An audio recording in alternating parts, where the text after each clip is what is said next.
Hello everyone, welcome back to our channel English Madhyam. English Madhyam के platform पे हम editorial based practice exercises solve कर रहे हैं। उसी कड़ी में आज का सेशन स्टार्ट करते हैं with the thought of the day, that is a golden horizon gives comfort to those who view it. Golden horizon क्या होता है? सबसे पहले जब हम कहीं बड़ी सपाट सी जगह पे खड़े होते हैं, एकदम प्लेन्स में, तो जहाँ पे कोई बिल्डिंग वगैरह नहीं है, तो हम दूर पर जहाँ पे नजर घुमाते तो हमें ऐसा लगता है ना, आसमान और धरती एक जगह पे आपस में मिल जा रहे हैं। उस जहाँ वो जो पॉइंट है जहाँ पे हमें दिखता है कि आसमान और धरती एक जगह पे मिल रहे हैं, उसको बोलते हैं हॉरिजन। अब गोल्डन हॉरिजन आपने देखा है कभी? क्यों? क्योंकि हमने कभी उसके लिए हमने नहीं देखा, क्योंकि हमने कभी उसके लिए जद्दोजहद ही नहीं करी। तो वही वो कह रहे हैं कि गोल्डन हॉरिजन उन्हीं लोगों को कंफर्ट देगा जो उसको देखेंगे। अब उसको देखेंगे यानी कि उसको ढूंढना पड़ेगा, पहले ढूंढना पड़ेगा, तो ढूंढने के लिए मेहनत करनी पड़ेगी। उसके लिए ढूंढने के लिए भी पहले ये भी पता होना चाहिए गोल्डन हॉरिजन होता क्या है, कहाँ मिलता है, कहाँ दिखता है। अब नॉर्वेन जो लाइट्स हैं नीदरलैंड साइड में, जिसमें ऊपर आसमान में कुछ चमकीली सी लाइट्स दिखाई देती हैं, है ना? ऐसा लगता है कि कुछ म्यूजिक बजा रही है। तो हमने आपने वो चीजें अभी तक शायद यूट्यूब पे या कहीं पढ़ने के लिए विकिपीडिया वगैरह पे ही देखी हैं। क्या हम लोग वहां पे जाके देख पाए हैं?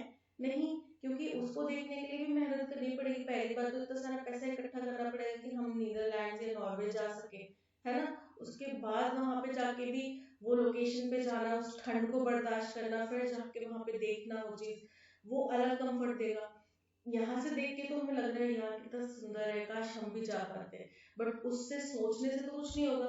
वैसे ही ये चीज तो अच्छी लग रही है कि काश एसएससी ग्रेड ऑफिसर मैं भी बन पाता, एसएससी में एक रैंक मेरे पास भी होती।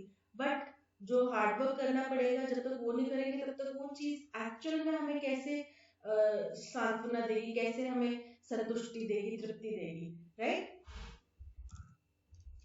स्टार्ट करते हैं आज का सेशन। अभी रिसेंटली आपको पता है कि इंडिया और चाइना के बीच में काफी ज्यादा टेंशन चल रहा है।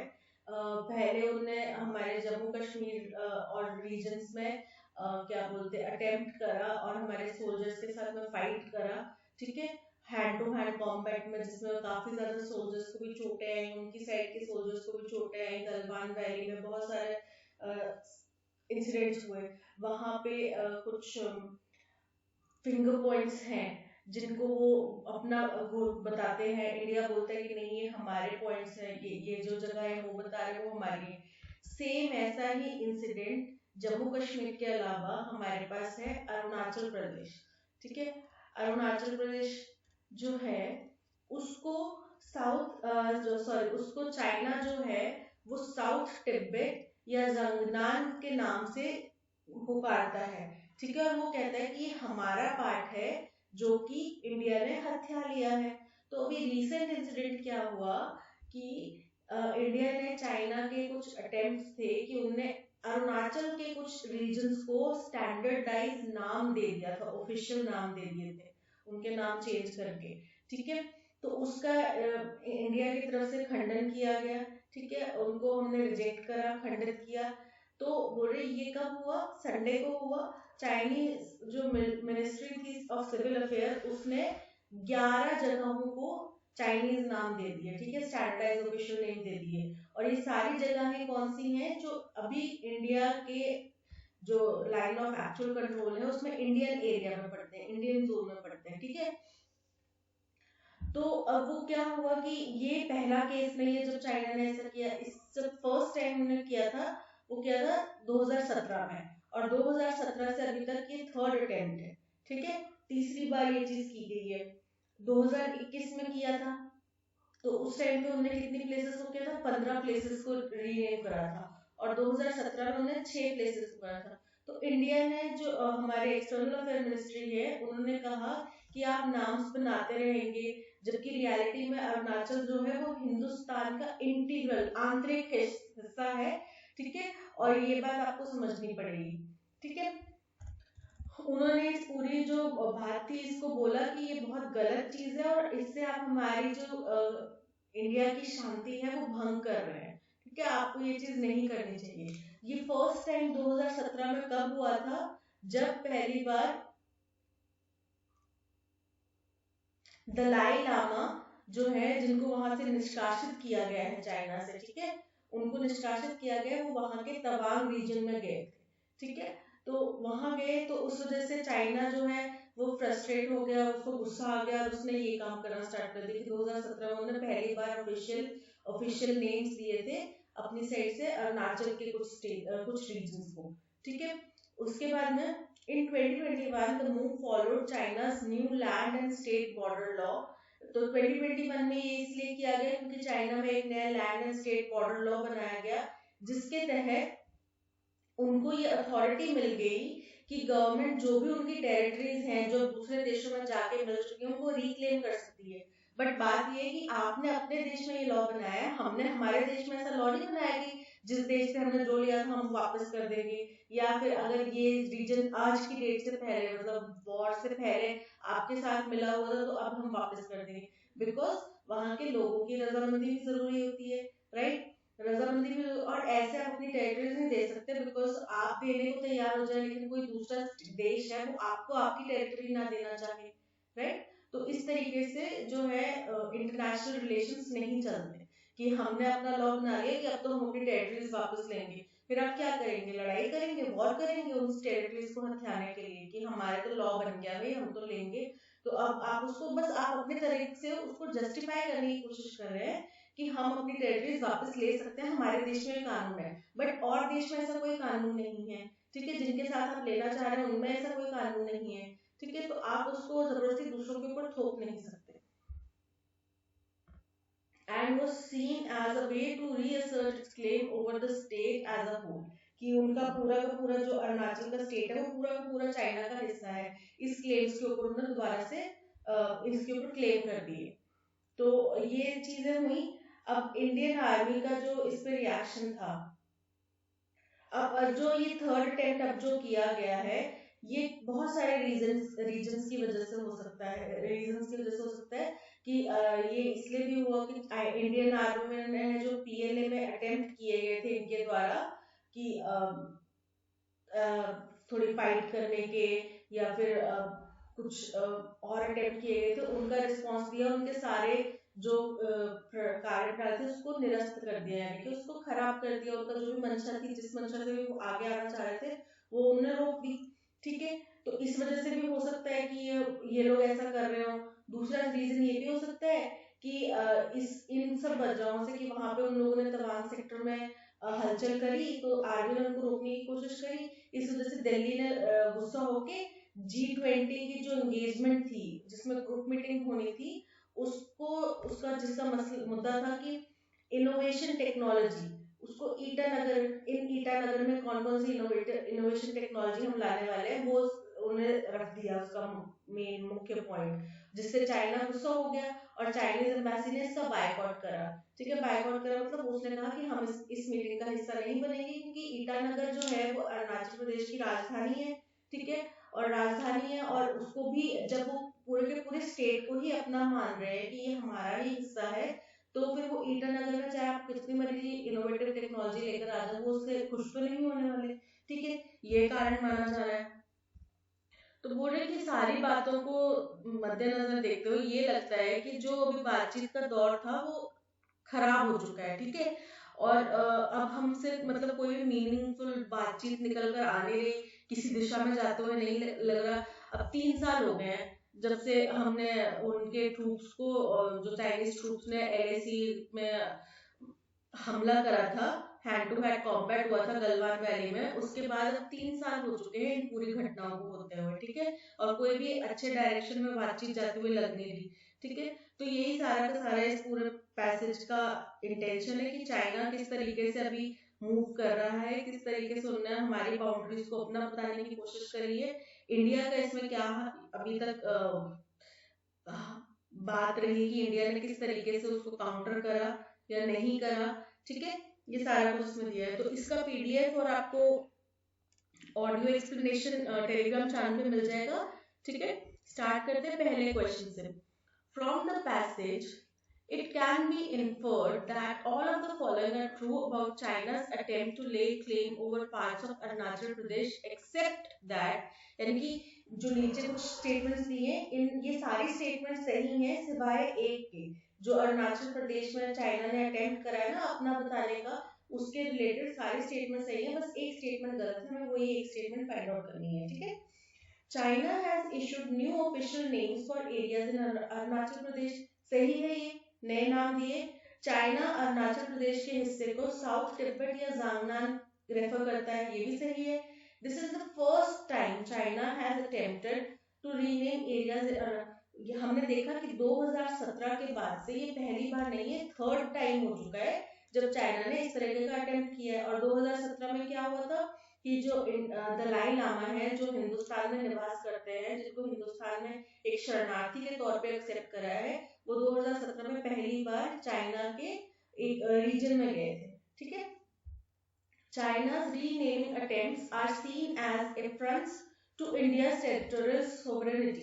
कि चाइना बार बार जो ये रीनेम कर रहा है हमारे देश के हिस्से को, तो ये इंडिया की तरफ से कि हमारी हमारी टेरिटोरियल सोवरेनिटी को ये हार्म कर रहा है, ऐसा देखा जा रहा है, जो कि बिल्कुल सही है। इंडिया ने साफ शब्दों में कहा है कि वो हमारा आंतरिक स्टेट है, उसमें आपका कोई भी मैटर नहीं है, ठीक है, आपको नहीं बोलना चाहिए। The Chinese government has virtually authorized the reclamation of territories claimed by China. ठीक है, ये भी सही है, हमने बोला कि उन्होंने नया लैंड रिफॉर्म बना दिया है, वहां पे लॉ बना दिया है, जिससे कि जो भी उनकी टेरिटरीज वो कहते हैं कि हमारी, उनको वो रिक्लेम कर सकते हैं, ठीक है। तो यहाँ पे ऑप्शन सी जो है वो एक इनकरेक्ट स्टेटमेंट है, that means option C is correct. Which one of the following statements, if true, could be an accurate inference from the first paragraph of the passage? अब फर्स्ट पैराग्राफ में हमने देखो यही चीज पढ़ी थी कि जो इंडिया में अटेम्प्ट किए जा रहे हैं अरुणाचल प्रदेश को नाम देने के, अरुणाचल प्रदेश को अपना हिस्सा बताने के, ठीक है, और उसका इंडिया ने खंडन करा और ये पहली बार नहीं हुआ, कितनी बार हो चुका है, ये सारी चीजें बताई थी उन्होंने कि कौन से ईयर में कितने सिटीज को, उन्होंने शहरों को, जगहों को नाम दिए थे, ठीक है, ये चीजें बताई थी, और ये इंडिया की सोवरेनिटी के ऊपर खतरा है, ओके। तो अब देखते हैं कौन कौन सी statement. China's renaming attempts have been universally accepted by the international community, कि सबने एक्सेप्ट कर लिया कि चाइना ने जो नाम दिए हैं वो सही हैं, हम उनको ही मानेंगे, ऐसा तो नहीं हुआ ना, बिल्कुल भी नहीं हुआ, हमने कहीं पे भी नहीं पढ़ा पैसेज में ये चीज, ठीक है। India has remained silent on China's renaming attempts, India एकदम चुपचाप बैठा हुआ है, इंडिया ने कोई रिस्पॉन्स नहीं करा, ऐसा भी कुछ नहीं है। इंडिया ने साफ शब्दों में कहा है, निंदा करी है, साफ शब्दों में कहा है कि हमारा इंटरनल मैटर है, हमारा इंटरनल स्टेट है, आप इसके ऊपर राइट नहीं कर सकते। The Indian government believes that China's renaming attempts will eventually change the reality of Arunachal Pradesh status. कि हिंदुस्तान की सरकार ये मानती है कि अगर चाइना इस तरीके से हमारे कुछ शहरों के, जगहों के नाम चेंज करेगा, तो उससे अरुणाचल प्रदेश के स्टेटस असल तौर पे चेंज हो जाएगा। ऐसा नहीं होगा कोई भी उठ के खड़ा हो जाए, अब पाकिस्तान उठ के आ जाए, बोले तमिलनाडु हमारा हिस्सा है, तो ऐसा थोड़ी उसका चेंज हो जाएगा कि हम जी तमिलनाडु में इस जगह को हम फलाना बोलते हैं, एक्स जगह का नाम हमने ए रखा हुआ है, वाई जगह का नाम हमने जेड रखा हुआ है, तो ऐसे करने से तो नहीं तमिलनाडु उनका हिस्सा बन जाएगा ना, तो ये भी गलत है। China's latest renaming attempt is seen as deliberate affront to India's territorial sovereignty. कि ये जो लेटेस्ट एकदम रीअटेम्प्ट करा है उन्होंने हमारी सरहद के अंदर के हिस्सों को अपनी तरफ से नाम देने का, तो ये हमारी सोवरेनिटी के ऊपर, हमारी टेरिटोरियल यानी कि हमारी टेरिटरी क्या होता है, जो हमारा नक्शा है, जो जिस जगह जहाँ इंडिया की लोकेशन है उसके ऊपर खतरे के तौर पे देखा गया, और ये बिल्कुल सही है, खतरे के तौर पर ही देखा जा रहा है उसको, right. China's renaming attempts have led to increased cooperation between India and China, बल्कि बिल्कुल उल्टा हुआ है कि वो बार बार रीनेम कर रहे हैं, तो उस वजह से इंडिया और चाइना में तनाव और बढ़ गया है, ठीक है। So option D is correct. Based on the passage, we can infer that the author would be more supportive of which one of the following practices. ये author को सबसे ज्यादा किस बात से खुशी होगी, किस बात का वो समर्थन करेंगे, ठीक है। India remaining silent on China's renaming attempt, इससे तो बिल्कुल खुश नहीं होंगे, क्योंकि वो तो पहले ही बोल रहे हैं कि आपको एकदम क्लियर कट बात करनी चाहिए, ठीक है, तो ये तो गलत है। The Indian government accepting China's renaming attempts as a gesture of goodwill, कि बोल रहे हैं कि चाइना जो हमारे शहरों के सरहदों के नाम चेंज कर रहा है वो अच्छी मंशा से कर रहा है और इस बात को इंडिया को एक्सेप्ट करना चाहिए। ये तो बिल्कुल गलत है। पहली बात तो इंडिया कर ही नहीं सकता और कोई भी हिंदुस्तानी ये चीज सोच भी नहीं सकता। The Indian government showing more clarity on the nature of its conversations with China in light of the latest act of belligerence।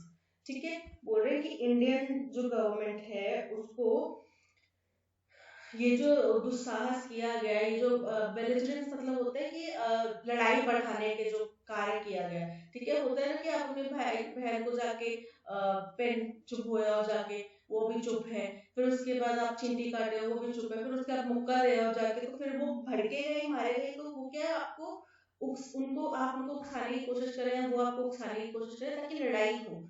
ठीक है, तो वैसे ही यहाँ पे जो ये एक्ट है लड़ाई छेड़ने का, ज्यादा तनावग्रस्त करने का, ठीक है, इसके बारे में चाइना और इंडिया के बीच में क्या क्या बातचीत होती है उसके ऊपर क्लैरिटी होनी चाहिए कि क्या बात हुई, किस तरीके की बातचीत हुई, तो उसके सब नेचर के ऊपर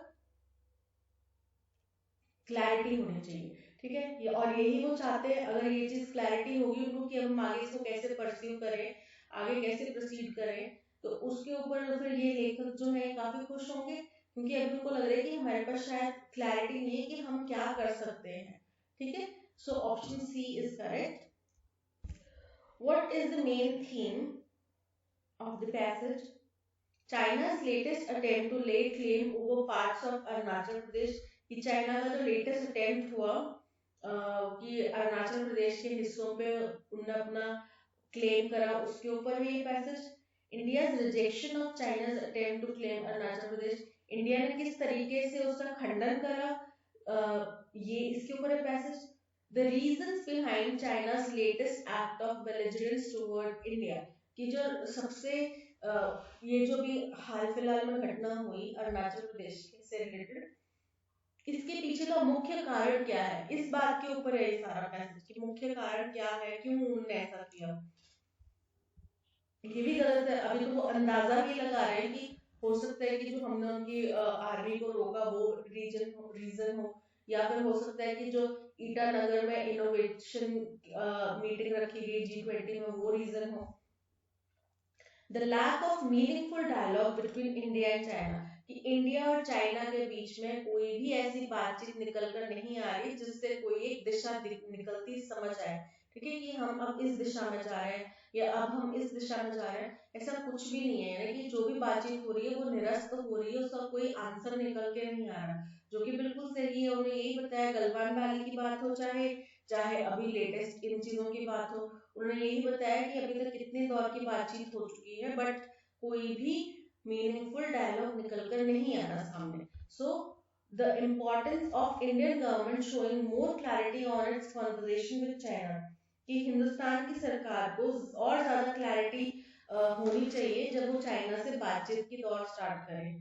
ठीक है, तो ऐसा नहीं है कि हमें क्लैरिटी नहीं है, इंडिया को क्लैरिटी नहीं है, क्लैरिटी है, बट अब हम जो चाहते हैं और अगला भी उसी चीज से एक्सेप्ट करे ये जरूरी नहीं है ना, और यहीं पे आके चीजें खराब हो जा रही हैं कि मैं चाहती हूँ कि मैं फॉर एग्जाम्पल मालदीव घूमने जाऊं, ठीक है, लेकिन मेरे जो पार्टनर हैं वो चाहते हैं कि हम दुबई घूमने जाएं। अब लड़ाई इसी बात पे अड़ी हुई है कि क्यों दुबई जा रहे हैं, क्यों मालदीव जा रहे हैं, हमने सारे पॉजिटिव नेगेटिव पॉइंट डिस्कस कर लिए, बट फिर एक ईगो वाला पॉइंट आ जाता है कि मैं ही तुम्हारी बात क्यों मानूं। ठीक है, वो चीज हो जाती है।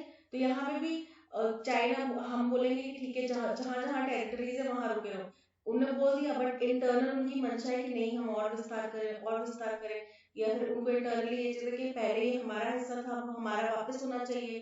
ठीक है, कुछ भी एक्सप्रेस उनके अंदर में हो सकता है, तो मीनिंगफुल डायलॉग नहीं हो पा रहा। Option D is correct. Six statements are given below which are jumbled in any random order. These statements will form a coherent and meaningful paragraph when arranged in the correct sequence. ठीक है, arrange the sentences in right order and answer the questions that follow. पहला statement है, the composition formula is flawed, compensation formula is flawed, and there is a risk of making states too dependent on this committed revenue. बोल रहे हैं कि जो compensation क्या होता है कि भरपाई करना, ठीक है, आपका नुकसान हुआ मैं इसकी भरपाई कर दूंगा, ठीक है। तो ये जो कंपनसेशन भरपाई वाला जो फॉर्मूला है, रवैया है, ये गलत है, ठीक है, ये सही नहीं है। और उसके बाद क्या है, जो स्टेट्स को यानी कि राज्य सरकारों को इसके ऊपर जो ये कमिटेड रेवेन्यू कि आप अगर आप इतना नहीं कमा पाते तो हम आपको इतना परसेंट देंगे ही देंगे, इसके अगर उनको इस चीज के ऊपर आदी बना दिया गया तो अपना रेवेन्यू जनरेट नहीं करेंगे। अभी आपको पता है कि हर स्टेट जो है वो अपना रेवेन्यू जनरेट करता है, ठीक है, चाहे वो टैक्सेस के थ्रू हो, चाहे वो जो आपने किस एक स्टेट से दूसरे स्टेट जाना है, टोल्स तो नहीं कह सकते बट टैक्सेस होते हैं और बहुत सारी चीज होती है, बिल्स वगैरह, हर चीज से वो अपना रेवेन्यू जनरेट करते हैं। लैंड रिफॉर्म से अपना जो जमीनों का लोगों का पैसा आता है उन चीजों से अपना रेवेन्यू जनरेट करते हैं, ठीक है, स्टेट्स। या फिर एक स्टेट से दूसरे स्टेट माल जा रहा है तो उसमें जो भी जीएसटी वगैरह लगता है उससे अपना रेवेन्यू। लेकिन जब जीएसटी वाली ये जो स्कीम लगी थी ना तब स्टेट्स के ऊपर सबसे ज्यादा, क्योंकि जीएसटी के पहले क्या होता था, हर स्टेट का अपना अलग अलग टैक्स स्लैब चलता होता था, कहीं कम कहीं ज्यादा। अब जीएसटी ने क्या कर दिया, सबको एक ही टैक्स स्लैब में कर दिया, ठीक है। तो अब क्या हो गया कि उनके ऊपर ये है कि अगर कोई स्टेट मान लो पहले 7 लाख का रेवेन्यू जनरेट करता था, ठीक है, 1 मंथ में या 1 डे में, सपोज करो 7 लाख का रेवेन्यू जनरेट करता था पर डे। लेकिन अब जीएसटी के बाद में, जीएसटी लगने के बाद में इनका जिन जिन चीजों की वजह से 7 लाख का रेवेन्यू था वो अब हो गया, अब उनको लग रहा है कि यार हम 7 लाख नहीं कर पाएंगे, हो सकता है हम 2 लाख कर पाए, ठीक है। तो सरकार ने बोला कि आपके स्टेट को चलाने के लिए अगर आपको 6 लाख रुपए लगते हैं तो 7 लाख जो था यानी कि 1 लाख आपका सरप्लस था। तो आप अगर 2 लाख जनरेट, अभी आपको हमें पता नहीं है ना इसका आगे एक्शन क्या होगा, हो सकता है अगर आप 2 लाख जनरेट करें तो बाकी के जो 4 लाख है वो हम आपको देंगे, ठीक है, पर डे के हिसाब से वो हम आपको देंगे। लेकिन ये भी पॉसिबिलिटी कि आप 7 लाख से भी ज्यादा रेवेन्यू जनरेट करें, ठीक है, ये भी पॉसिबिलिटी कि आप 8 लाख का रेवेन्यू जनरेट कर दें। तो ऐसा नहीं है कि हम आपसे ले लेंगे, बट अगर आपका कम हुआ तो हम आपको देंगे। तो ये कॉम्पोजिशन वाला फॉर्मूला था, ये छोटा सा एग्जाम्पल है, असल कहानी ऐसी नहीं है, ठीक है। तो इसमें काफी ज्यादा फ्लॉज है क्योंकि हो सकता है फिर स्टेट्स ज्यादा नया इनोवेशन कुछ करे ही ना, कुछ ज्यादा नया सोचे ही ना, और वो कि 4 लाख तो हमें गवर्नमेंट से मिल ही जाएगा, मतलब सेंट्रल गवर्नमेंट से मिल ही जाएगा, तो हमने क्यों ना माथा पच्ची करनी है, ये सोचने बैठ जाए, ठीक है। While the June GST Council meeting is scheduled in Chandigarh, the initial choice of Srinagar was more apt. बोल रहे हैं अब जीएसटी की मीटिंग होनी है जून में, ठीक है, वो कहाँ होगी, अब चंडीगढ़ में। पहले कहाँ होनी थी, श्रीनगर। और ये मजाकिया तौर पे कह रहे हैं कि जो चंडीगढ़ से पहले श्रीनगर का आइडिया था वो ज्यादा सही था। क्यों था सही, the verdant settings and cool climate could have mellowed the mood of the council members getting ready for, बोल रहे हैं कि जो वहां का एनवायरनमेंट है, इतना ठंडा ठंडा हवाएं, ठंडा ठंडा क्लाइमेट, उसने उनका मूड बना देना था, ठीक है। किस चीज के लिए, कि उन काउंसिल मेंबर्स का जो तैयार हो रहे हैं किस चीज के लिए, अब statement incompleted, for a fiery battle over extensions of the GST compensation payments beyond the June 30 deadline, कि जो उनको जंग लड़नी पड़ेगी ना कि एक्सटेंशन देने हैं जीएसटी कंपनसेशन पेमेंट्स के लिए, क्योंकि उन्होंने डेडलाइन दी थी कि 30 जून तक सभी स्टेट्स को उनका भुगतान कर दिया जाएगा, या सभी स्टेट्स को जो जो कॉम्पनसेशन बनता है वो दे दिया जाएगा। लेकिन अब वो डेडलाइन से ज्यादा की रिक्वेस्ट आते हैं कि यार हमने ज्यादा बोल दिया, 30 जून तक नहीं कर पाएंगे, हो सकता है दिसंबर तक हम कर दें, है ना। तो अब स्टेट्स तो इस आस होंगी कि यार 30 जून तक कैसे कैसे चला लो, जैसे हम मंथली सैलरी वाले लोग होते हैं तो उनको ये होता है कि यार 30 तारीख कैसे कैसे निकल जाए, उसके बाद नेक्स्ट मंथ की सैलरी आ जाएगी, राइट, फिर वो उस हिसाब से प्लानिंग करने लगते हैं। तो वैसा ही यहाँ पे हुआ है। तो बोलते कि उनका मूड थोड़ा ठंडा कर देता, उनको थोड़ी शांति मिलती कि उनको आगे बहुत बड़ी जंग लड़नी है, उनका मूड थोड़ा लाइट हो जाता, अच्छा हो जाता, एंटरटेनिंग हो जाता, तो श्रीनगर ज्यादा ऑप्ट था। It is not difficult to see why many states want extension of these payments. अब ये ज्यादा मुश्किल नहीं है समझ पाना कि ज्यादातर स्टेट्स को इस चीज में एक्सटेंशन क्यों चाहिए। The promise made by the center to compensate states for shortfall in GST revenue if it did not grow at compounded rate of 14% annually. बोल रहे कि सेंट्रल गवर्नमेंट ने प्रॉमिस किया था कि वो स्टेट्स को कॉम्पनसेट करेगी जो भी उनकी कमी होगी जीएसटी रेवेन्यू में, अगर वो जीएसटी रेवेन्यू जो है 14% सालाना नहीं बढ़ता है, ठीक है, ग्रो नहीं होता है जब उसको कंपाउंड करें, ठीक है। तो in the first 5 years after transition to the GST, पहले 5 सालों में जब हम नॉर्मल टैक्स सिस्टम से जीएसटी टैक्स में जाएंगे, तब अगर पहले 5 सालों में हर साल 14% को एनुअली ग्रो नहीं करा, तो सेंट्रल गवर्नमेंट जो है स्टेट गवर्नमेंट को कॉम्पनसेशन देगी, ठीक है। has so far worked well in states favor, और अभी तक ये चीज जो है स्टेट्स के पक्ष में अच्छी साबित हुई है, ठीक है।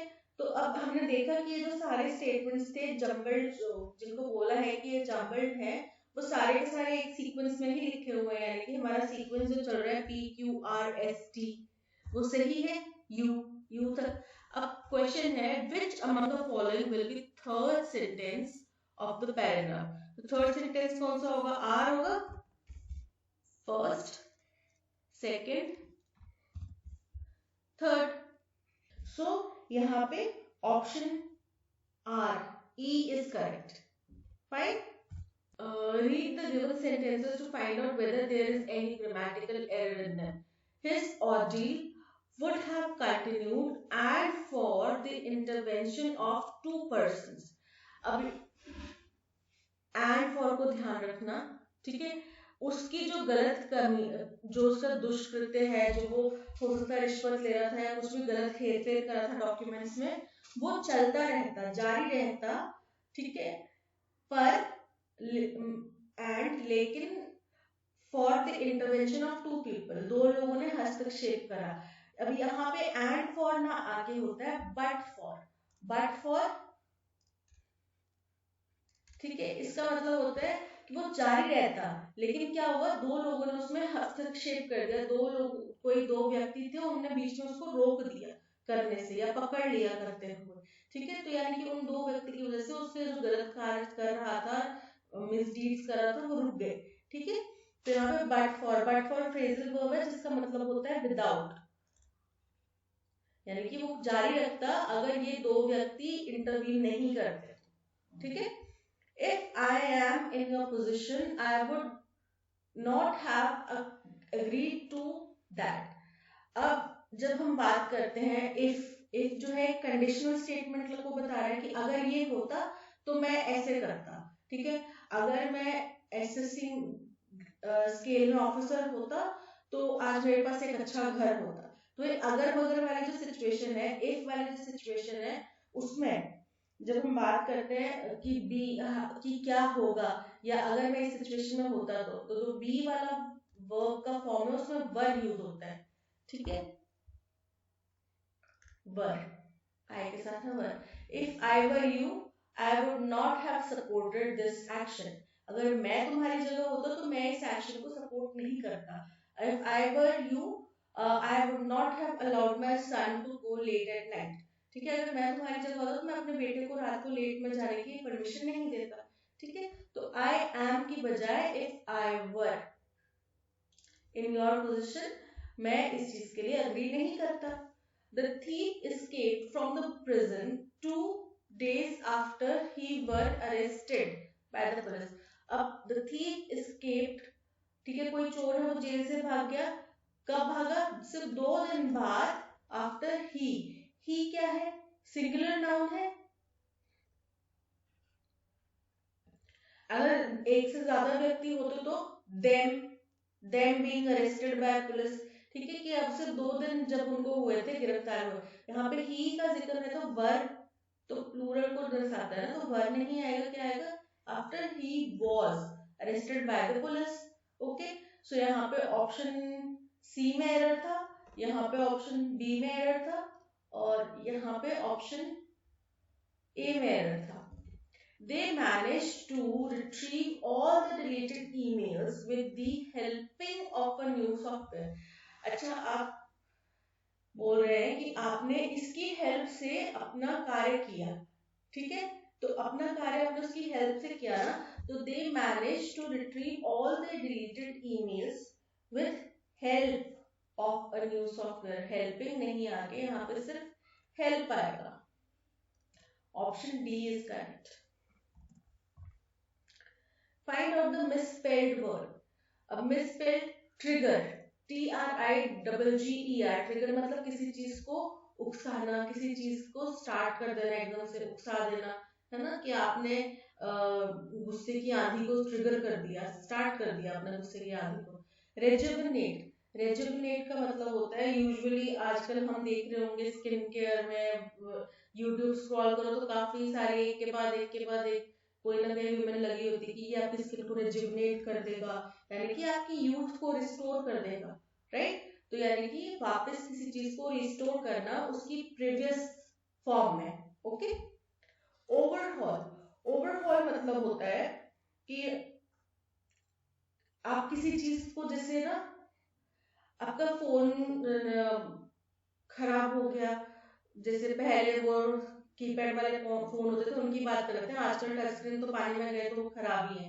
वो कीपैड वाले फोन होते थे, टच स्क्रीन, वो पानी में गए तो हम क्या करते थे, उनको खोल के धूप में सुखाने रख देते थे। क्यों? क्योंकि हम चाहते थे कि वो ठीक हो जाए। तो किसी चीज को डिसमेंटल करना या फिर किसी चीज को अलग करना, अपार्ट करना, ताकि उसको वापस ठीक किया जा सकता है, in order to repair it, ठीक है, ताकि आप उसके अंदर की कोई भी खराबी को ढूंढ के उसको रिपेयर कर सके। जैसे कि अगर आप CPU लेके जाते हैं दुकान पे, तो वो क्या करेंगे, उसको खोलेंगे पूरा, तो वो खोल के उसको तोड़ने के पर्पज से तो नहीं खोल रहे, उसको क्या रिपेयर करने के पर्पज से खोल रहे हैं, ठीक है। तो किसी चीज को डिसमेंटल करना ताकि उसको ठीक किया जा सके। कंटोर, कंटोर होता है शेप, किसी चीज की शेप, आउटलाइन किसी चीज की। और अभी आप जैसे रेजुविनेट का एग्जांपल दिया, ब्यूटी ब्रांड्स में सुनेंगे तो आपके चीक बोन्स को कंट्रोल करते हैं ताकि वो ज्यादा निखर कर सामने आए, दिखें, ठीक है। आपके फेस को कंट्रोल किया जाता है, यानी कि आपकी जो शेप है फेस की वो दिखाई दे, विजिबल हो। तो कंट्रोल के स्पेलिंग क्या होते हैं? CONTOUR, कंट्रोल, यानी कि डी के स्पेलिंग गलत है, control, D is the correct answer. अब ये एक पैसेज है, ठीक है, जिसमें जो सुप्रीम कोर्ट ने कुछ इंटरवेंशन किया था कि जो सामाजिक में इतनी अराजकता फैली हुई है उसके ऊपर, कि हेट स्पीच ना हो, हेट का ये जो लहर चली हुई है ना हो, उसके ऊपर है सारा का सारा पैसेज। इसी के बेस पे हमारा क्वेश्चन स्टार्ट करते हैं, तो हम चलते हैं क्वेश्चन के ऊपर। From question number 11. Some of them may be contributing to the dash atmosphere either by studied inaction or complicity in allowing provocative speeches in purported religious gatherings by majoritarian elements। बोल रहे हैं कि इनमें से कुछ लोग जो हैं वो माहौल को खराब करने की कोशिश कर रहे हैं। कैसे? या तो फिर उनके काफी सोची समझी प्लानिंग चल रही है ना, या फिर वो क्या कर रहे हैं, अपनी सोची समझी प्लानिंग नहीं कर रहे हैं, तो क्या कर रहे हैं कि जो लोगों ने प्लानिंग करी है उनको अपने पब्लिक गैदरिंग्स में, रिलीजियस गैदरिंग्स में बोलने की जगह दे रहे हैं, ठीक है। तो उससे क्या हो रहा है कि वो लोग ज्यादातर जनता को भड़का रहे हैं, और भड़काने से क्या हो रहा है, वायलेंस की घटनाएं या एटमॉस्फेयर खराब होना, ठीक है। अब देखते हैं ऑप्शंस क्या क्या है हमारे पास। पहला ऑप्शन है टच स्टोन। टच स्टोन मतलब होता है कि एक स्टैंडर्ड बना लिया गया है, ठीक है। या फिर दूसरा इसका एक और मतलब भी होता है कि आप इसकी ऑथेंटिसिटी को चेक करने के लिए, या इसकी किसी बात की क्वालिटी को चेक करने के लिए, जैसे गोल्ड की आपने ऑथेंटिसिटी चेक करनी है या क्वालिटी चेक करनी है, तो उसका जो प्रोसेस होता है उसको बोलते हैं, उसका जो टेस्ट होता है उसको बोलते हैं टच स्टोन, ठीक है। और या फिर ये स्टैंडर्ड है। विशिएटेड, तो इसका मतलब होता है कि माहौल को खराब करना, डैमेज करना, डैमेज करना, ठीक है। तो यहाँ पे हम एटमॉस्फेयर डैमेज करने की बात करें। एवेंकुलर, एवेंकुलर होता है जैसे आपके कोई यूजुअली अंकल के रिलेशन के लिए होता है कि हमारे अंकल लगते हैं जो कि बहुत अच्छे हैं, हमारे बहुत अच्छे अंकल हैं हम बोलते हैं ना, या फिर आपके फादर हैं, उनके डायरेक्ट रिलेशन में नहीं है, बट उनके कोई फ्रेंड हैं जो आपसे भी बहुत प्यार करते हैं, ठीक है, जो आपसे एकदम अपने जैसे उनका अगर सगा भाई होता तो वो जितना आपसे प्यार करता होता तो उतना ही वैसे वो अंकल प्यार करते हैं, ठीक है, तो ये होता है एवेंकुलर। ओके, उन अंकल को हम बोलते हैं एवेंकुलर। टायरेट, टायरेट मतलब होता है बड़ी लंबी और हेटफुल स्पीच, या बड़ी लंबी और बड़ी कड़वी स्पीच, उसको बोलते हैं टायरेट, ठीक है। अब इससे आप ये भी समझ सकते हैं कि टायर, टायर मतलब एकदम थका हो जाना। तो अगर आप बहुत लंबा किसी का गलत सा भाषण सुनेंगे जो आपके खिलाफ ही बोले जा रहा है, तो आप उससे क्या परेशान हो जाएंगे, ठीक है, तो याद करने का तरीका टायरेट का। तो यहाँ पे विशिएटेड यानी कि एटमोस्फेयर खराब करने की कोशिश की जा रही है, ठीक है, कैसे की जा रही है, जो या तो सोची समझी साजिशों के तहत या फिर अपनी जगहों पे अपने रिलीजियस गैदरिंग में उनको स्पीच देने के लिए, ठीक है। Even then, the court had called for dash measures leading to another conclave being prevented by local authorities in Roorkee in Uttarakhand. बोल रहे हैं कि कोर्ट ने क्या कहा,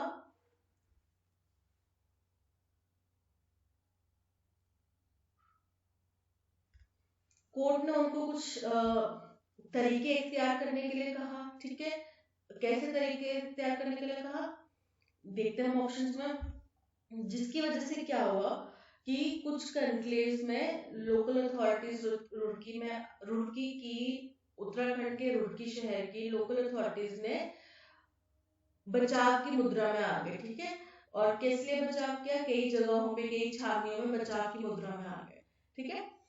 शिमेरा, शिमेरा का मतलब होता है कि आप एक इल्यूजन, वैसे ये इसको अगर देखा जाए तो ये एक काल्पनिक बीस्ट है, काल्पनिक बीस्ट है, दैत्य है, ठीक है, उसका नाम है शिमेरा, लेकिन इसको आप कोई इल्यूजन, कोई भ्रम भी बोल सकते हैं, कोई इल्यूजन भी बोल सकते हैं, ठीक है।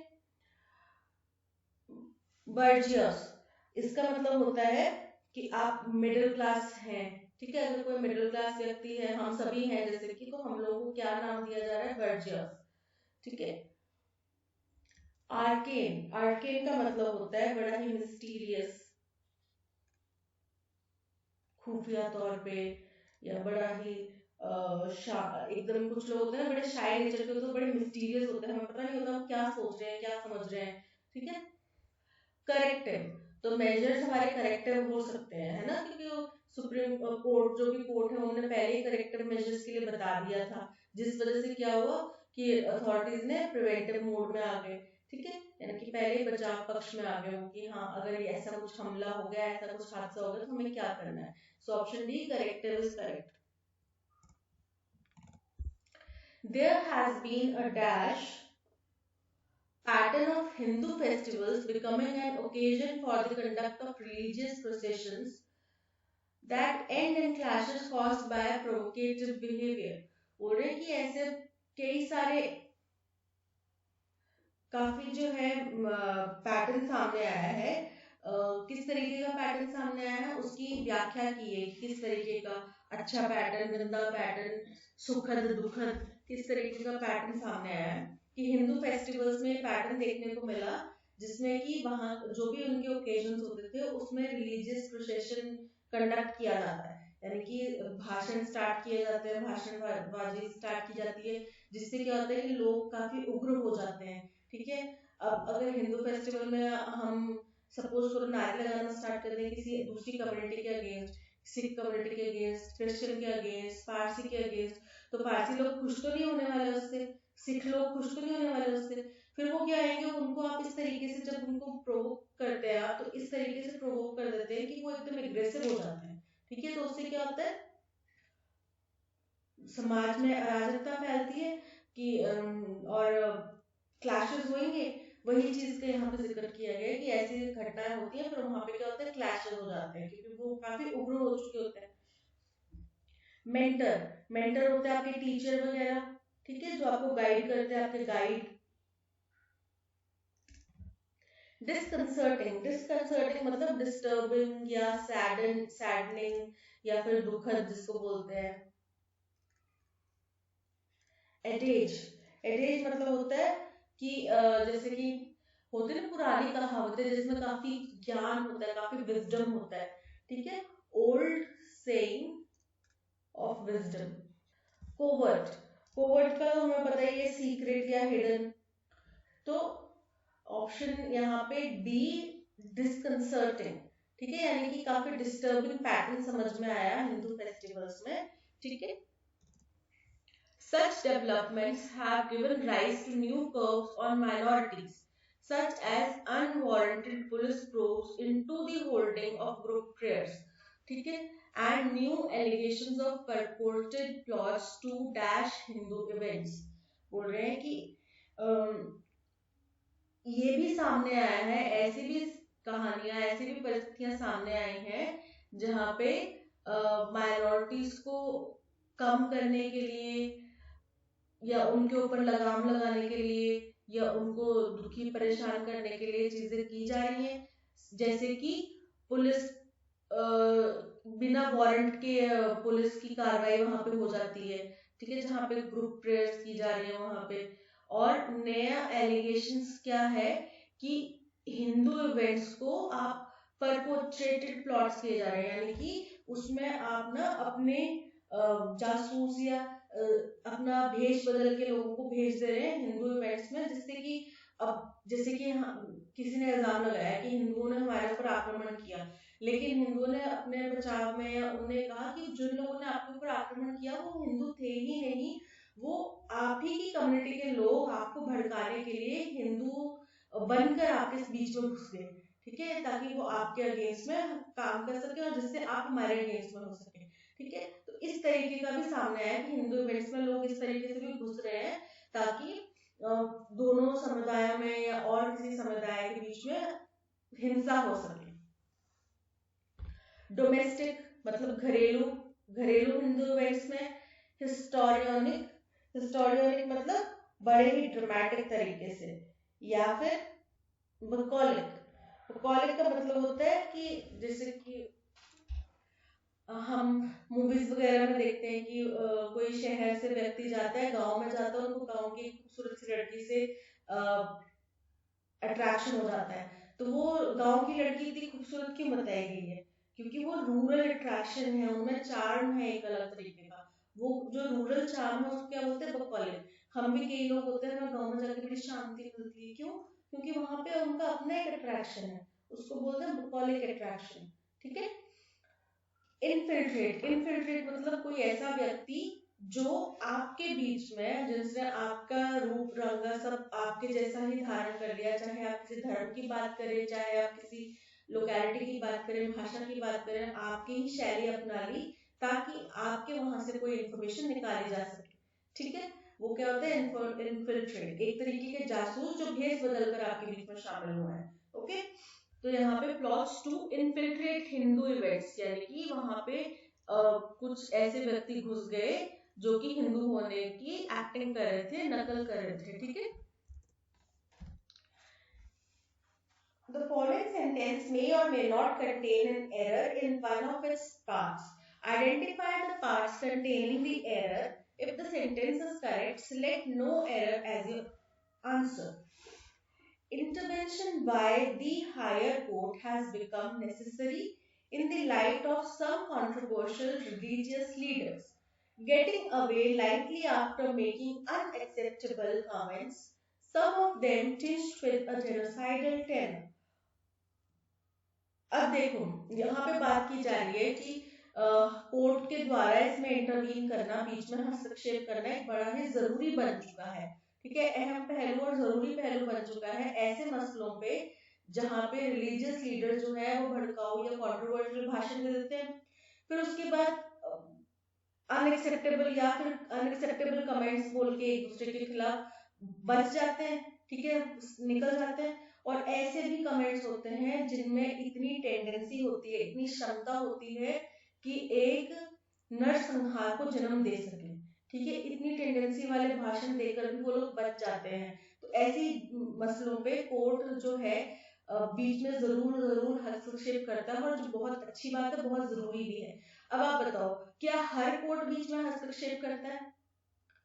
इंडिया में अगर कोई भी ऐसा भाषणबाजी हुई या फिर आप सोचो कि जैसे इंडिया में कई दफे लॉज ऐसे पास कर दिए जाते हैं, जो कि अभी पीछे बीजेपी गवर्नमेंट के ऊपर बहुत बड़े इल्जाम लगा कि आपने बिना कोई एक्चुअल वोटिंग कराया आपने ये पास कर दिया, ठीक है, फिर उनको वापस भी लेने पड़े वो लॉज।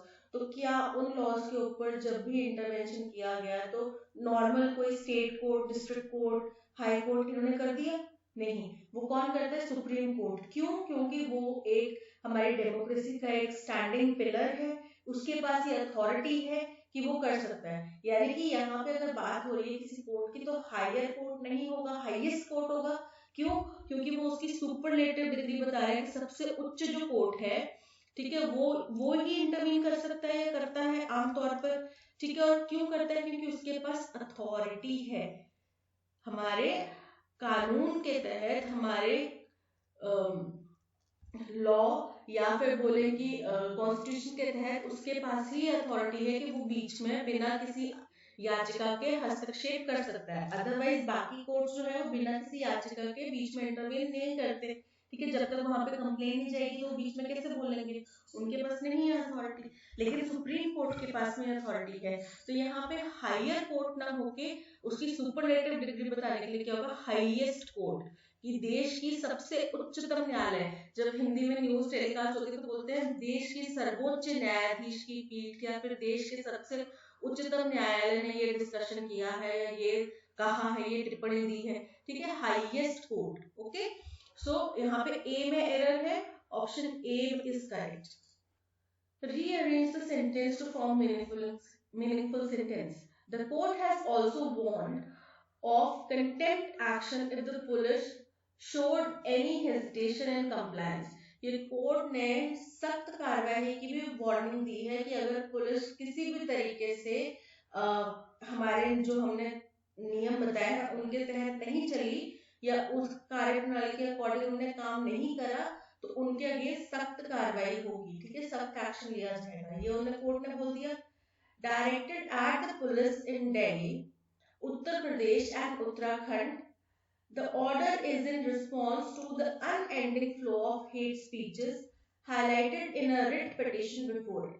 बोल रहे हैं कि किसको एड्रेस करा है इन्हें? दिल्ली पुलिस को, उत्तर प्रदेश पुलिस को, उत्तराखंड पुलिस को, किसके रिस्पॉन्स में? और ये कहा कि किसी कोई पिटीशन फाइल की गई थी, रेट पिटीशन फाइल की गई थी, उसमें ये कहा गया था कि अब देश में बहुत ज्यादा अनएंडिंग, यानी कि एक के बाद एक जिनका कोई खत्म होने का नाम नहीं है, हेट स्पीचेस बढ़ रहे हैं, ठीक है, उस तरफ इशारा किया। उसके रिस्पॉन्स में उन्होंने सुप्रीम कोर्ट ने एक फैसला लिया जिसमें उन्होंने सीधे तौर पर दिल्ली, उत्तर प्रदेश और उत्तराखंड की पुलिस को फटकार लगाई, ठीक है। The court has referred to the growing climate of hate and taken note of the inaction of in most instances despite the law containing provisions to deal with the phenomenon। बोल रहे कि court ने growing hate speech को refer करते हुए कहा, और ये भी उन्होंने बताया या इस बात को भी उन्होंने नोट करा कि ज्यादातर केसेस में इनएक्शन था, यानी कि आपने कोई कार्रवाई नहीं करी, जबकि हमारे जो लॉज हैं उसमें क्लियर प्रोविजन है कि अगर इस तरीके की घटना हुई तो उनसे हम कैसे निपटेंगे, उसमें क्लियर तौर पे मेंशन है, बट स्टिल आपने कोई भी कार्रवाई नहीं करी। There is a good reason for Supreme Court of India to ask the police to be proactive in dealing with hate speech by taking immediate legal action without waiting for a formal complaint। बोल रहे हैं कि supreme court ने जो कहा कि police को proactive होना पड़ेगा, यानी कि कुछ हादसा होने से पहले ही उनको कदम उठाने पड़ेंगे, जहां कहीं उनको पता चलता है कि हेट स्पीच हो सकती है, तो उनके पास पूरा अथॉरिटी है कि वो उस कार्यक्रम को बंद करवा सके, ठीक है। उनको इमीडिएट लीगल एक्शन लेना पड़ेगा, और लेना चाहिए बिना कोई कंप्लेन फाइल होने से भी पहले, ठीक है। यानी वो कंप्लेन ही फाइल करेगी, लेकिन पुलिस ने मुस्तैदी दिखाते हुए पहले ही जाके वो बंद करवा दिया, या फिर बंद कर नहीं हुआ तो उनको हेट स्पीच होने के बाद पता चला, तो बिना किसी फॉर्मल कार्रवाई के, किसी की स्पीच, किसी कंप्लेन आने से पहले ही उन्होंने अरेस्ट वारंट निकलवाया और उनको अरेस्ट कर लिया, ठीक है, लीगल कस्टडी में ले लिया आपने, ठीक है। तो ये किया, तो इसके लिए उन्होंने कहा कि ये बहुत अच्छी बात है कि सुप्रीम कोर्ट ने इस चीज को उनको याद दिलाया, ये चीज उनको कही, ठीक है, तो ये हमारा फर्स्ट स्टेटमेंट हो जाएगा कि सुप्रीम कोर्ट ने ये चीज जो कही, ठीक है, फोर्थ हो जाएगा हमारा फर्स्ट स्टेटमेंट। इसके बाद उन्होंने पुलिस को ये चीज कही, फिर दूसरी चीज उन्होंने पुलिस को क्या कही कि उन्होंने उनको वार्निंग भी दी कि अगर आप इस प्रणाली के तहत जो हमारे लॉज बने हैं उसके तहत अगर आप नहीं चलते हैं तो क्या हो सकता है, तो ये हो सकता है कि आपके ऊपर सख्त कार्रवाई की जाएगी। ठीक है, ये हो गया हमारा सेकंड सेंटेंस। अब उन्होंने किसके ऊपर कहा, ये जो उन्होंने बात कही किस किस को एड्रेस करते हुए कि दिल्ली, उत्तर प्रदेश और उत्तराखंड की पुलिस को। उन्होंने पुलिस को बोला ना कि हम आपके ऊपर कार्रवाई करेंगे क्या, लेकिन उन्होंने सारे देश की पुलिस को बोला नहीं, उन्होंने इस वक्त सीधे सीधे तौर पर दिल्ली, उत्तराखंड और उत्तर प्रदेश की पुलिस को ये चीज बोली। तो ये सेकंड हो गया हमारा, थर्ड स्टेटमेंट, यानी फर्स्ट हो गया फोर्थ, 1 2 और फिर 3, 4 1 2 3, ये हमारे आंसर आ रहा है। अब 4 से स्टार्ट होने वाले सिर्फ सी और ई है, यानी कि डी भी कट हो जाएगा, बी भी और ए भी एलिमिनेट होंगे। 4 1 2 3, option C is correct, 4 1 2 3। Given below is a word followed by 3 sentences that consist of that word. Identify the sentence or sentences that best express or expresses the meaning of the word. Choose option 5, none of the above, if the word is not suitable in any of the sentence. अच्छा ठीक है, यहाँ पे ना option 5 नहीं, 5 अलग दिया हुआ है, ऑप्शन एफ आप समझ लीजिए, option 6 none of the above. इस गलती के लिए एक्सट्रीमली सॉरी, ऑप्शन एफ आप समझ लीजिए, ऑप्शन 6 जो है वो none of the above. Word है नज। नज का मतलब होता है कि आप क्या करें, किसी को इनकरेज करें, किसी को प्रेरित करें, किसी को दिशा दे रहे हैं, ठीक है, इस तरफ जाने की। जैसे पेरेंट्स होते हैं ना, हमें बोलते हैं कि हमें इन्फ्लुएंस करते हैं कि आप इंजीनियरिंग कर लो या मेडिकल कर लो, फलाने के बच्चे ने मेडिकल लिया है इतना कमा रहा है, या फलाने के बच्चे ने मेडिकल लिया उसको इतनी इज्जत मिलती है। तो वो आपके क्या कोर्स ऑफ एक्शन को इन्फ्लुएंस कर रहे होते हैं या फिर उसको डायरेक्ट कर रहे होते हैं, ठीक है। तो नज का मतलब होता है प्रॉम्प्ट करना, इनकरेज करना, कोई डायरेक्शन देना, ठीक है। He cleverly nudges us towards the conclusion he himself has reached. तो उसने cleverly, बड़ी चालाकी से हमें उस कंक्लूजन की तरफ मोड़ दिया जो वो पहले ही पहुंच चुका था जिसकी तरफ। यानी कि कोई घटनाक्रम हो तो आप बोले कि अगर हम ये 500 करोड़ की इन्वेस्टमेंट करते हैं, 500 करोड़ तो काफी ज्यादा हो गया, चलो हम अगर ये 5,000 की इन्वेस्टमेंट करते हैं तो अगले 5 साल में हमारे पास 15 लाख रुपए होने वाले हैं, ठीक है। तो उनने ये चीज रीच कर दी। अब उनने आपको ये नहीं बताया कि इसके नुकसान भी हो सकता है 15 लाख ना अचीव करके 5,000 भी ना रह जाए, लॉस भी हो सकता है, लेकिन उन्होंने आपको सारा का सारा नैरेटिव किस तरफ कर दिखाया, 15 लाख हो जाएगी, फिर 15 लाख से आप गाड़ी ले सकते हो, फिर 15 लाख का 5-5 हजार आ गया, इन्वेस्ट करते रहो, और बाकी के बचेंगे आपके पास 12-13 लाख, उनकी अपना घर बना लो, अपनी फैमिली को आप ये दे सकते हो। उन्होंने क्या कर दिया, आपका डायरेक्टिव सेट कर दिया कि अब आप जो उन्होंने कंक्लूजन निकाला था उसी तरफ पहुंचेंगे, जैसे मर्जी आप घूम के जाएं, ठीक है। Do you find your parents nudging you in direction of further studies? क्या आपको कई बार ऐसे लगता है कि आपके पेरेंट्स आपको प्रेरित कर रहे हैं या मूव कर रहे हैं फर्दर स्टडीज, आगे और पढ़ाई करने के डायरेक्शन में? जैसे कि किसी ने डॉक्टरी कर ली, अब उसके पेरेंट्स बोलते हैं कि भाई तुम आगे एमडी भी कर लो, ठीक है, डायरेक्ट जो एमबीबीएस के बाद में नेक्स्ट डिग्री होती है, किसी ने बीटेक कर ली, उसके पेरेंट्स बोल रहे हैं अब तुम एमटेक भी कर लो और फायदा है, या फिर एमबीए कर लो और फायदा है, ठीक है। वी हैव टू नज the politicians in the right direction. हमें पॉलिटिशियंस को सही दिशा की तरफ मोड़ना होगा, सही दिशा की तरफ प्रेरित करना होगा चलने के लिए, ठीक है। तो ये सारे सेंटेंस नज का मतलब बता रहे थे, तो all 3 are correct, so option E is correct. In the following question, a sentence is given with 4 words marked as A, B, C and D. These words may or may not be placed in the correct order. 4 options with different arrangements of these have been provided. Make the option with correct arrangement as answer. If no rearrangement is required, mark the option 5 as the answer. administrative bias on the one hand and the spread of social prejudice on the other cannot be allowed to nudge the national mood.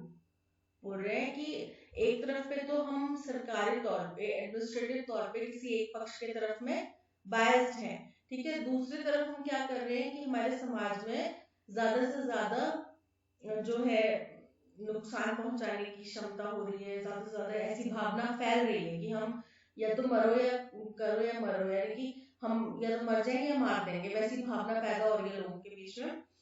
तो इस तरीके के course को हम ऐसे नहीं कर सकते कि क्या करे वो नेशनल मूड को खराब करे। नज करना तो मतलब डायरेक्शन देना होता है, तो यहाँ पे नेशनल मूड को खराब करने की बात हो रही है। तो यहाँ पे खराब की जिक्र होगा, तो ये तो गलत है। प्रेजुडिस सही है बट बी नज गलत है। टुवर्ड्स दैट एंड, और इस तरफ बढ़ते हुए the court must do every possible to vitiate authorities to enforce the law against the propagation of hate। तो अब क्या करना है अथॉरिटीज को, हमने इस तरफ की लॉज को अच्छे से बरकरार रखें, फॉलो करें, ताकि हेट का जो प्रोपोगेंडा है वो ना फैल सके, ठीक है। तो अथॉरिटीज को क्या करने की जरूरत है, दिशा देने की, एनकरेज करने की जरूरत है। तो एनकरेज करने का मतलब नच करना, जो हमने अभी पिछले एग्जाम्पल में पढ़ा था, यहाँ पे विशिएट की जगह नच होगा और नच की जगह विशिएट होगा, यानी कि ए की जगह सी, बी की जगह सी और सी की जगह बी। तो सी की जगह बी तो कहीं नहीं लिखना, लेकिन बी की जगह सी जरूर लिखना, तो option B is correct. In the question given below, few sentences are given which are grammatically correct and meaningful. Connect them by the word given above the statements in the best possible way without changing the intended meaning. Choose the answers accordingly from the options to form a correct and coherent sentence. ठीक है, but का use करना, हमने दो sentences को जोड़ने में उनका मीनिंग भी सेम रहना चाहिए। पहला स्टेटमेंट है The kitten gave a leap through the remaining opening and at once scampered up into the air। कि जो थोड़ी सी जगह बची थी उसमें से वो बाहर की तरफ लीप करा, ठीक है, और क्या हुआ, उसने लीप करा यानी कि आगे बढ़ा और वो एक बारी में हवा में उछल के बाहर आ गया, ठीक है। It was quite another thing to thoroughly accept something she had always considered wrong। ये बिल्कुल ही अलग बात थी कि उसने जिस चीज को हमेशा से गलत माना है, गलत समझा है, उसको उसने एक्सेप्ट कर लिया, ठीक है। अब आप सपोज करो कि मैं अपना आपको बताती हूँ, मुझे किसी भी तरीके का एडिक्शन जो है पसंद नहीं है, चाहे वो फोन हो, चाहे वो तंबाकू हो, सिगरेट हो, शराब हो। कुछ लोगों का एडिक्शन होता है परफ्यूम की तरफ, मतलब जरूरत से ज्यादा कोई भी चीज मुझे पसंद नहीं है, ठीक है। लेकिन अगर सपोज करो कि मेरे घर वाले, मेरे पेरेंट्स मेरे लिए कोई ऐसा व्यक्ति ढूंढ के ले आते हैं शादी करने के लिए, जो अभी तो कह रहे हैं कि मैं ओकेजनली ड्रिंक करता हूँ, ठीक है, जबकि मुझे ड्रिंक करने वाले बिल्कुल भी पसंद नहीं है, बट वो कहते हैं कि मैं ओकेजनली ड्रिंक करता हूँ। तो मैंने उस चीज को शुरू से हमेशा से गलत माना है। अब मुझे क्या हो गया, मुझे वो चीज एक्सेप्ट करनी पड़ेगी कि ये ही मेरे पति होंगे, यही मेरे जीवन साथी होंगे, तो वो मेरे लिए कितनी डिफिकल्ट सिचुएशन होगी। तो यहाँ पे उसी का जिक्र किया गया कि उसके लिए ये चीज एक्सेप्ट करना जिसको उसने हमेशा से गलत माना है, बहुत ही अलग चीज थी, बहुत ही डिफिकल्ट सिचुएशन थी। Making the sense of that silent, aimless, dayless life all the more intense। तो उसने क्या किया, वो साइलेंट, उसकी चुपचाप खामोश, बिना कोई मकसद के, बिना कोई तरक्की के जो लाइफ थी, उसको और ज्यादा इंटेंस बना दिया, ठीक है। The mouth of the hole was nearly filled up now। और जो वो गड्ढा था उसका जो मुखौना है, ठीक है, उसका जो एंट्रेंस पार्ट है जहां से आप अंदर जा सकते हैं, आ सकते हैं, जैसे आप सपोज करो एक गुफा के अंदर कहीं से जा रहे आ रहे, उसका जो ओपनिंग है वो बिल्कुल भर चुकी है, यानी कि हो सकता है ऊपर से मिट्टी गिरी हो और वो भर गई हो, ठीक है। तो ये देखो, ये और किटन वाली स्टेटमेंट मैच करिए कि वो भी किसी गड्ढे से निकलकर बाहर आए, किसी ओपनिंग से निकलकर, और यहाँ पे भी ओपनिंग की बात हो रही है कि उस ओपनिंग का जो उसका जो माउथ था उस गड्ढे का वो बिल्कुल भर चुका था। तो ये हमारा फर्स्ट स्टेटमेंट हो सकता है, the mouth of the opening of the hole was nearly filled up now but the kitten gave a leap through the remaining opening and at once scampered up into the ठीक है, ये match कर रहा है कि उसका मुंह हालांकि पूरा भर चुका था, बट जहां पे थोड़ी सी जगह बची थी ना, वहां से उस किटन ने आगे की तरफ बढ़ोतरी करी और हवा में उछलता हुआ बाहर आ गया। ठीक है, तो ये 4 और 1 जो है आपस में मैच कर रहे हैं। Option D is correct. He did not dare to venture new enterprise, कि वो अब किसी भी नए कार्यक्रम, किसी भी नए बिजनेस में जोखिम लेने के लिए तैयार नहीं है। ठीक है, किसी भी नए बिजनेस में वो जोखिम नहीं लेना चाहता। तो अब जब हम जोखिम नहीं लेने की बात करते हैं तो वेंचर ऑन या फिर वेंचर अपॉन, ये टर्म यूज होती है। ठीक है, इसका ये फ्रेजल वर्ब है, इसका मतलब है जोखिम लेने को। ठीक है, जोखिम लेना, डेंजरस सिचुएशन को अपनाना, कुछ नया ट्राई करना, कुछ डेंजरस ट्राई करना, यानी कि जोखिम उठाना। तो यहाँ पे ऑन तो है नहीं कि ऑप्शन में, बट अपॉन है, यानी कि वेंचर अपॉन, यानी कि वो बिल्कुल भी इतनी हिम्मत नहीं कर पाता कि वो कोई नया एंटरप्राइज खोलने के लिए जोखिम ले सके। Option B is correct. तो ये था आज का सेशन। इसकी पीडीएफ और ऑडियो आपको जैसे पहले बताया कि ऑडियो जो है पैसेज की वो, और पीडीएफ आपको कहाँ मिल जाएगी, टेलीग्राम चैनल पे। ठीक है, अगर आपने अभी तक टेलीग्राम चैनल ज्वाइन नहीं कराया है तो लिंक आपको डिस्क्रिप्शन में मिल जाएगा। इसके अलावा आप प्ले स्टोर से हमारी ऐप भी डाउनलोड कर सकते हैं, काफी यूजर फ्रेंडली ऐप है। इसके अलावा अगर आप पहले से ही सब्सक्राइब किए हुए हैं तो लाइक शेयर जरूर करें अपने फ्रेंड्स और फैमिलीज के साथ में, सो दैट हमारा मोटिवेशन बरकरार रहे। दैट्स ऑल, आज के सेशन में इतना ही। थैंक यू सो मच, और keep learning and keep practicing. मिलते हैं नेक्स्ट सेशन में।